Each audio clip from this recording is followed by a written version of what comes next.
Once I saw the black smoke, I knew that there was something was wrong. Once everybody, I think when the boom happened, I looked and everybody's heads were turned. Some people started running towards the black smoke and what was going on in that general direction.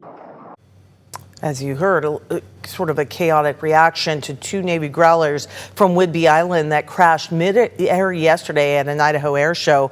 All 4 aircrew members ejected. Bridget Chavez explains what happened and speaks to a former Air Force instructor about the crash.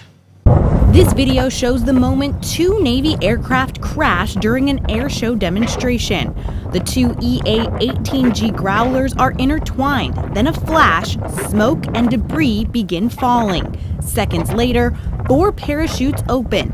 And moments after that, the aircraft crashed to the ground, causing an explosion. Out of the corner of my eye, I saw a big flash, and I look over, and immediately I see the 4 parachutes. The crash happened just after noon Sunday at Mountain Home Air Force Base in Idaho. Once I saw the black smoke, I knew that there was something was wrong. A Navy spokesperson confirms the 2 Growlers collided while performing at the Gunfighter Skies Air Show.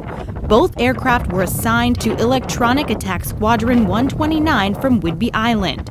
4 aviators were involved. The Navy says all of them successfully ejected and are being evaluated by medical personnel. That is a miracle. When particularly jet airplanes come together, it's usually not a very good outcome. So that's a good outcome for today. Cary Grant is an assistant professor of aeronautical science. He's also a former Air Force instructor. When you are in a formation, you have your lead, you have your wingman, and it's always the wingman's job to make sure that you keep your lead in sight at all times. Grant says the aircraft appear to come together one above the other. And in order for those airplanes to come together like they did, one on top of the other, the wingman probably lost sight of his lead.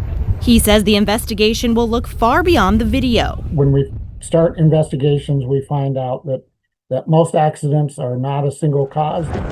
But this isn't the first time something like this has happened at this air show. In 2018, a hang glider died after crashing onto the runway. And in 2003, a Thunderbird's jet crashed during the show, but the pilot was able to eject safely before impact. Sometimes what we think initially might have been the cause of the accident isn't the cause at all.